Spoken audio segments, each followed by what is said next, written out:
Assalamu alaikum. Welcome to this podcast. Thank you for watching and listening. In this podcast, we're going to look forward to the game of Morocco versus Malawi this Tuesday. We're also going to talk about what we have to do if Achraf Hakimi and Yassine Bounou are not fit enough to play. And also, we're going to talk about Noussair Mazraoui of Ajax. So let's first start with the important game of Tuesday of Morocco versus Malawi. A game where for sure we are the favorites to go through to the next round. And yeah, despite that we are big favorites and we have a much better squad and players, I'm fully convinced that the coach is alert of the opponent and also the players, because we know what happened in 2019 against Benin. So let's hope that won't happen again, and that the squad and the technical staff are alert for any underestimating. So yeah, we're gonna also talk about the possible lineup that we could see. Let's hope first that Achraf Hakimi and Yassine Bounou are fully fit for this game. Of course, we're gonna need them in the knockout rounds. If not, yeah, the replacement of Yassine Bounou is for sure gonna be Munir, and for Achraf Hakimi, it's gonna be yeah, the choices between Soufiane Alakouch and Mohamed Shibi. I don't think he will think about it, but there's also a low option that maybe Soufiane Amrabat play on that place. In the past, he played at that place with Feyenoord, his club, and also with the national team. He played, I think, 1 or 2 games as a right back. But I don't see that happen. But it is an option that is possible. But yeah, I think it's going to be a choice between Soufiane Alakouch and Mohamed Shibi, where I hope if he is going to choose between the two, I hope he choose Mohamed Shibi, who has this season far more minutes played than Soufiane Alakouch, and also had good performances at the last Arab Cup. So yeah, then I would choose Mohamed Shibi. And yeah, like I said, but let's hope first that Yassine Bounou and Achraf Hakimi are fit enough.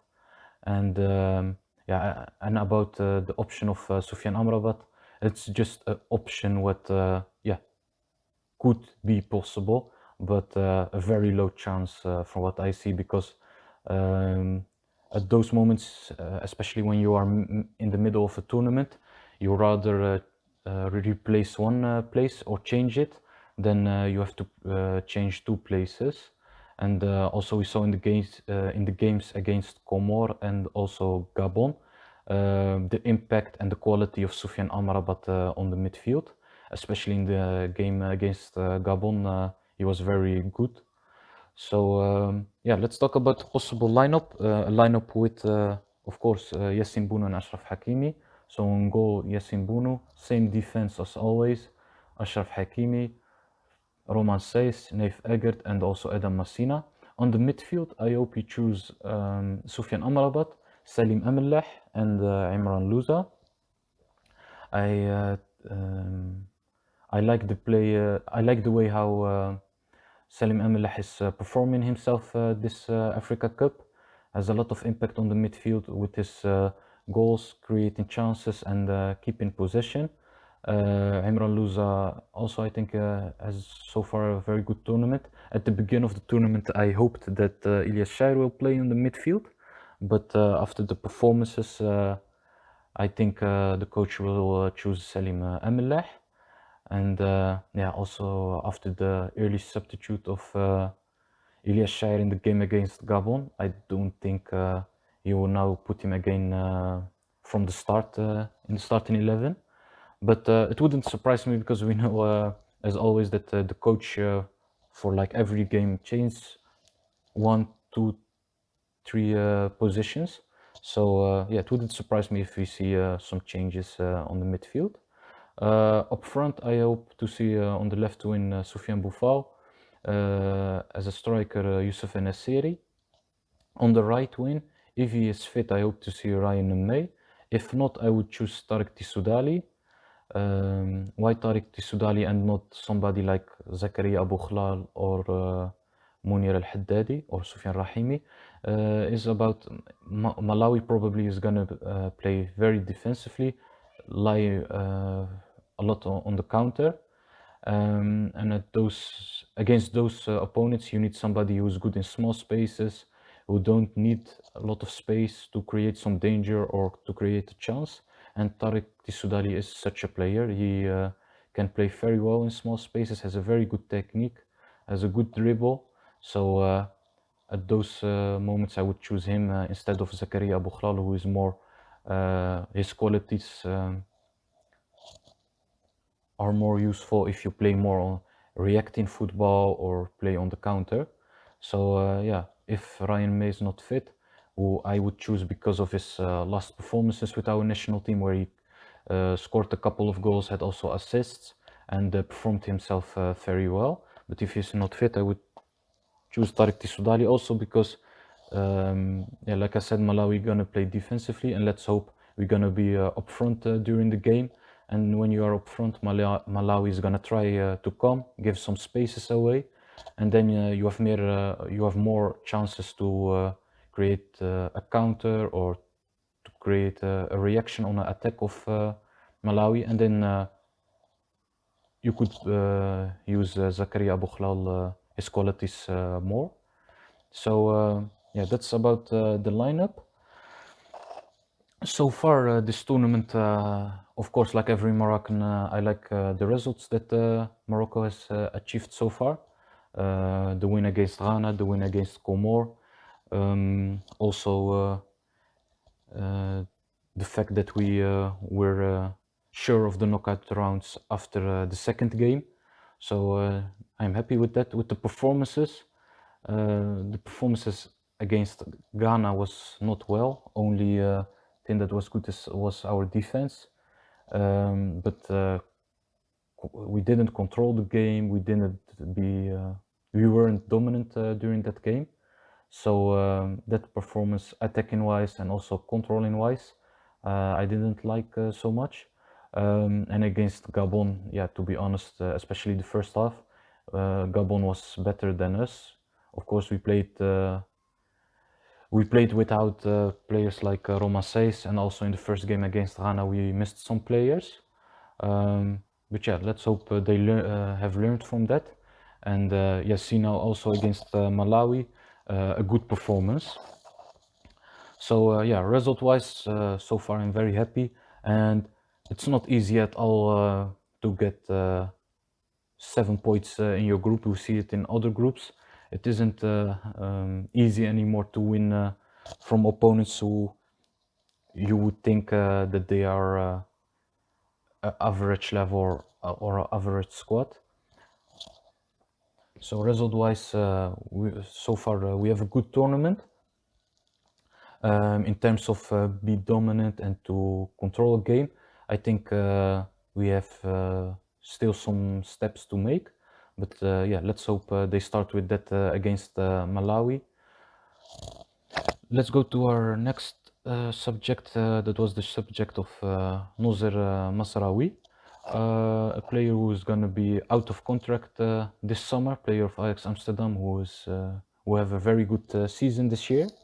And yeah, what I want to talk about is which club do you want to see him go? Because we see a lot of clubs on the internet that would like to get Noussair Mazraoui, like Bayern Munchen. We see Barcelona, we see Real Madrid, and also Manchester United. Yeah, all these clubs need a right back or a second right back.